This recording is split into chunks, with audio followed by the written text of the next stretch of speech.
عبادت میں جس نے اہم کردار ادا کیا، اور پانچواں بڑا جو ایلیمنٹ تھا وہ یہود و نصارہ کا تھا، اور اس میں خاص طور پہ یہودی جو کہ اسلام کا لبادہ اوڑھ کے بظاہر اپنے آپ کو مسلمان ثابت کرتے تھے، لیکن مسلمانوں میں سازشیں کروا رہے تھے، آپس میں لڑائیاں جو ہے وہ پیدا کرنے کی رستے ہموار کر رہے تھے۔ ان میں عبداللہ ابن سبا کا تذکرہ ہمیں ملتا ہے تاریخی روایتوں میں۔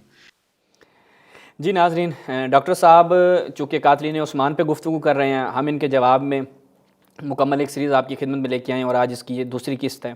جنہوں نے ہماری پہلی قسط ملاحظہ نہیں کی وہ پہلے جا کر پہلی قسط ملاحظہ کریں، تاکہ ان کو ایک تسلسل سمجھ میں آئے کہ قاتلین عثمان کے حوالے سے جو ڈاکٹر صاحب دعویٰ کر رہے ہیں کہ وہ عبداللہ ابن سبا اور اینڈ کمپنی تھی، تو انشاءاللہ آپ کو بتائیں گے کہ عبداللہ ابن سبا، عماد بھائی بڑی زبردست آگے چل کے بیان کریں گے کہ عبداللہ ابن سبا لیڈر تھا، اور اس کے نیچے صحابی تھے، سارے شاگرد تھے سارے اس کے، یعنی ایک یہودی کے سارے صحابی ان کے شاگرد تھے، اور وہ عثمان کو قتل کرنے کے در پہ ہوئے۔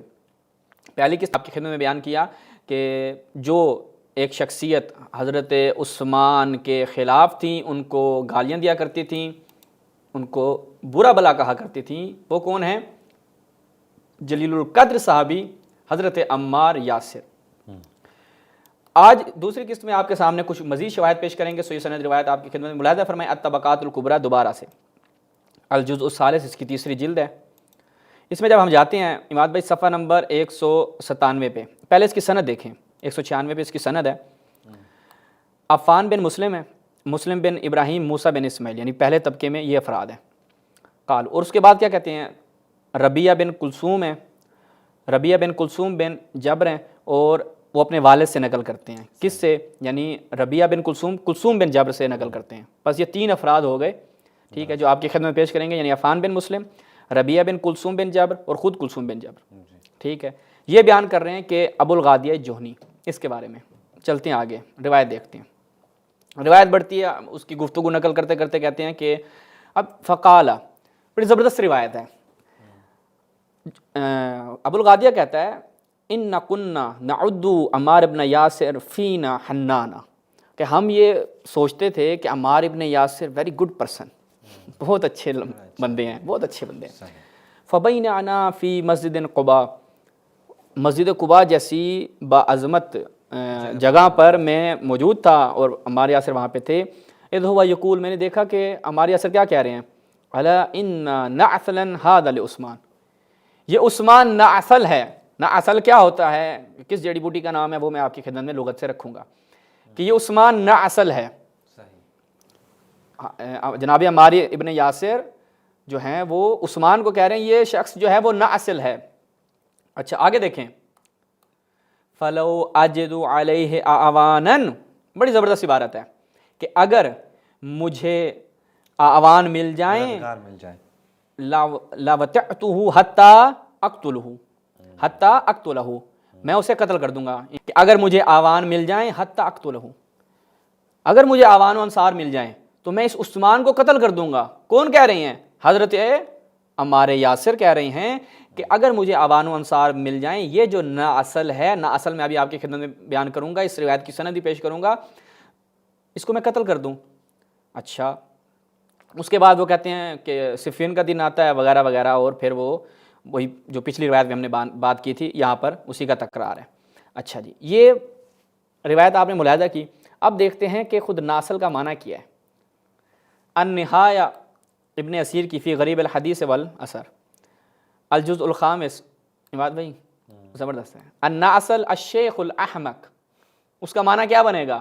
شیخ احمق، شیخ احمق، یعنی کون تھے؟ حضرت عمار یاسر کے بقول حضرت عمار یاسر، جو ان کو کہتے ہیں نا کہ وہ گالیاں دکھاؤ، بھائی وہ گالیاں کون سی تھیں؟ تم کہتے ہو کہ امیر المومنین پر سب و شتم ہوا تھا، وہ گالیاں دکھاؤ، ٹھیک ہے، چلیں ہم یہاں پہ آپ کو گالیاں دکھا رہے ہیں کہ حضرت عمار یاسر جو شتم کرتے تھے، وہ یشتمہ، وہ جو حضرت عمار یاسر شتم کرتے تھے، ان کے اوپر سب کرتے تھے، ان کو برا وقع، ٹھیک، اور وہ ان کے اوپر وقع علی عثمان، وہ کیا تھا؟ وہ کہتے ہیں ناصل، اور اس کو قتل کر دو، الشیخ الاحمق، یہ شیخ احمق ہے۔ اس کے بعد سب سے قدیمی کتاب آپ کی خدمت میں اسی ناصل کے معنی کے لیے کتاب العین، ٹھیک ہے، خلیل احمد فراہیدی کی کتاب ہے۔ اس میں جب ہم جاتے ہیں جزء ثانی میں، کیا بیان کرتے ہیں ناصل کا معنی؟ الشیخ الاحمق، ناصل کون ہوتا ہے؟ شیخ احمق، یعنی ایک بڑا اور احمق شخص، یہ سٹیایا ہوا بڈھا، ہماری لغت میں اس کا معنی بنے گا ایک ایسا بڈھا جو سٹیا چکا ہے۔ اور حضرت عمار یاسر نے یہ لفظ کس کے لیے استعمال کیا؟ جناب عثمان کے لیے۔ یہ ہماری طرف سے کوئی چیز ہم نے اپنی طرف سے پیش نہیں کی بھائی، اس لیے ہمیں نہیں کہنا کہ ہم نے کوئی توہین کی ہے، ٹھیک ہے، ہم کچھ نہیں کہہ رہے۔ آپ لوگ جو کہتے ہیں کہ یہ شیعہ صحابہ کے اوپر سب و شتم کرتے ہیں، برا بلا کہتے ہیں، کافر ہیں، حضرت عمار یاسر مسلمان ہیں یا کافر ہیں آپ کے نزدیک؟ وہ کیا کرتے تھے؟ آپ کے ہی ایک صحابی کو، آپ کے تیسرے خلیفہ کو نااصل شیخ احمق کہتے تھے۔ آپ کہیں گے اگر یہ سب و شتم نہیں ہے، شیخ احمق جو ہے اتنی کوئی بڑی بات نہیں ہے، اس سے بندہ کافر نہیں ہوتا، اس سے بندے کا فسق نہیں ہوتا، پھر ہمیں اجازت دیجیے، ہم اگر کہیں تو پھر ہمارے اوپر کوئی اعتراض نہیں کرنا چاہیے۔ آپ ان کی کتابیں اٹھا کے دیکھیں جو تشیع کے خلاف تکفیر پہ لکھی گئی، اس میں سے ایک وجہ امام کیا بیان کی جاتی ہے کہ جو شخص یہ کیا شیعہ کیا کرتے ہیں، صحابہ پہ سب و شتم کرتے ہیں، برا بلا کہتے ہیں، تو یہ کافر ہیں۔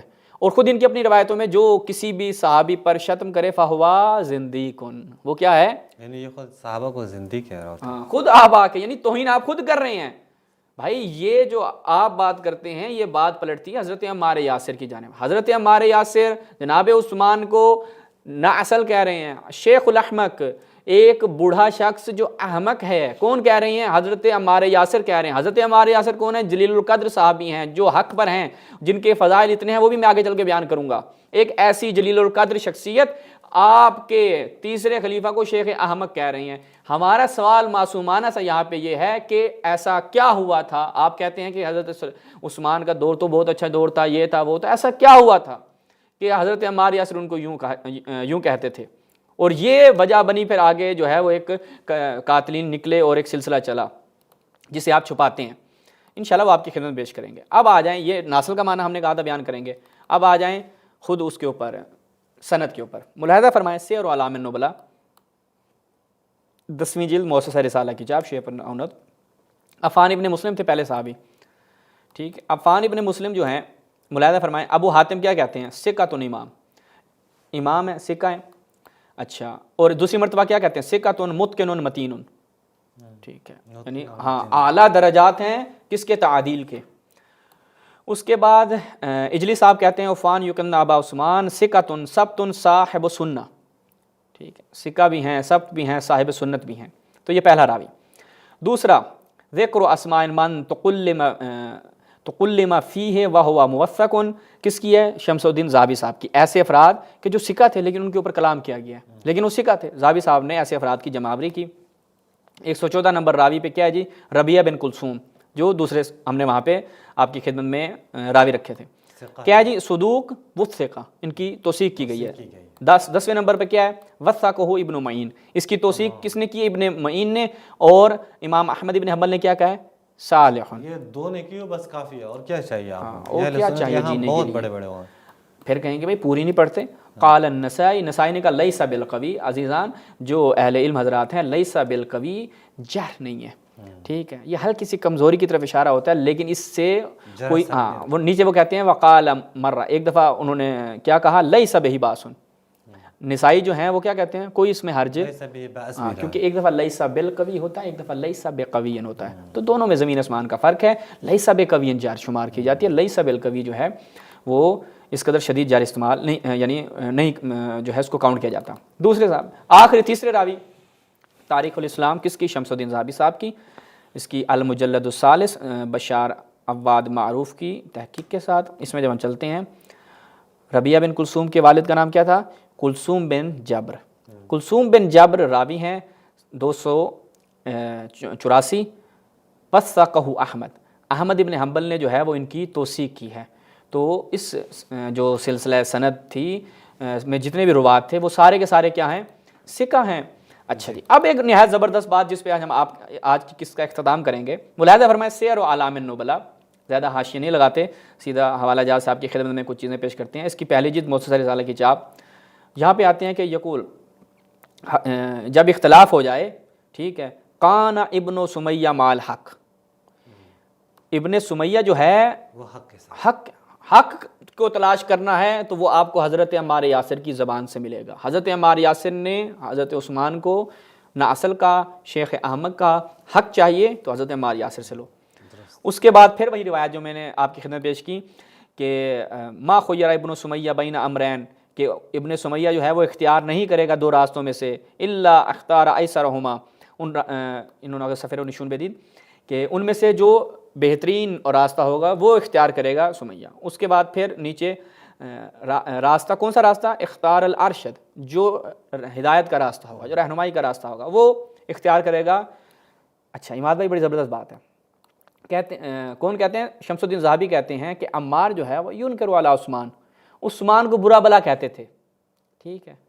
کانا عمار ایک دفعہ کی بات نہیں ہے، یعنی حضرت عمار یاسر کی روٹین تھی، کانا عمار، ان استمرار پہ دلالت کرتا ہے۔ یہ بات جو ہے وہ قابل توجہ ہے کہ حضرت عمار یاسر عثمان کو متوالیاً پے در پے مستمرن اور تکرار کے ساتھ جو ہے وہ برا بلا کہا کرتے تھے۔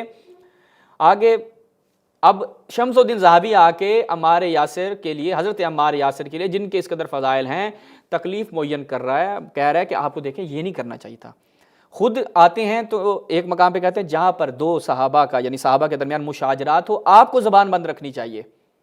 یہاں پہ شمس الدین ذہبی صاحب نے چونکہ اندر ایک نصب، میں ابتدا میں بات کر چکا ہوں کہ ان لوگوں کے دل میں جب ایک ہی دل میں خلفاء کی محبت، مخالفین مکتب اہل بیت کی محبت جمع ہو جائے گی اور آپ کہیں گے یہ اہل بیت سے بھی محبت کرتے ہیں، ایسا قطعاً ممکن نہیں ہے، اور اس کا نمونہ یہ ہے۔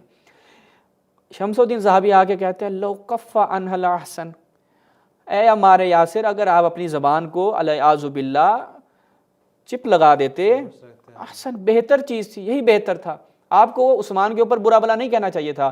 اے شمس الدین ذہبی، کیا آپ اپنی کتابوں میں نہیں لکھتے کہ مشاجرات صحابہ میں ہمارا وظیفہ یہ ہے کہ ہمیں خاموشی اختیار کرنی چاہیے، یہاں پہ خاموشی اختیار کیوں نہیں کی؟